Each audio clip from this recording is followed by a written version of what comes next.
तमिलनाडु के सियासत में चुनाव से पहले ही माहौल काफी गर्म हो गया है। मुख्यमंत्री एम.के. स्टालिन ने अब केंद्र सरकार पर सीधा हमला बोलते हुए तीन भाषा नीति को लेकर खुली चुनौती दे दी है। जी हां, उन्होंने कहा कि अगर नरेंद्र मोदी के नेतृत्व वाली एनडीए सरकार में हिम्मत है, तो वो तमिलनाडु में इस नीति को लागू करके दिखा।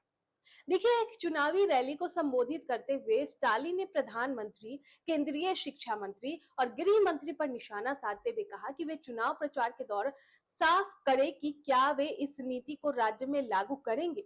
स्टालिन ने आरोप लगाया कि केंद्र सरकार की नीतियों के कारण आम लोगों को रसोई गैस यानी एलपीजी के लिए भी परेशानी झेलनी पड़ रही है।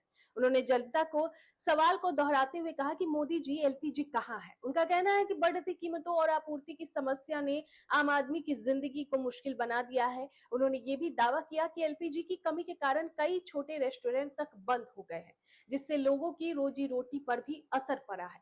यही नहीं, मुख्यमंत्री ने एआईएडीएमके और उनके नेतृत्व पर भी जोरदार हमला बोला। उन्होंने कहा कि पिछले 10 सालों में राज्य का विकास रुक गया है और हर क्षेत्र में गिरावट ही देखने को मिली है।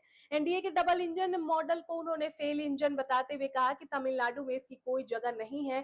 साथ ही उन्होंने नोटबंदी और कोरोना काल के दौरान ऑक्सीजन संकट का जिक्र करते हुए भी केंद्र सरकार को ही जिम्मेदार ठहराया है। तीन भाषा नीति के मुद्दे पर स्टालिन ने साफ कहा कि हिंदी थोपने का शिक्षा की गुणवत्ता से कोई लेना देना नहीं है।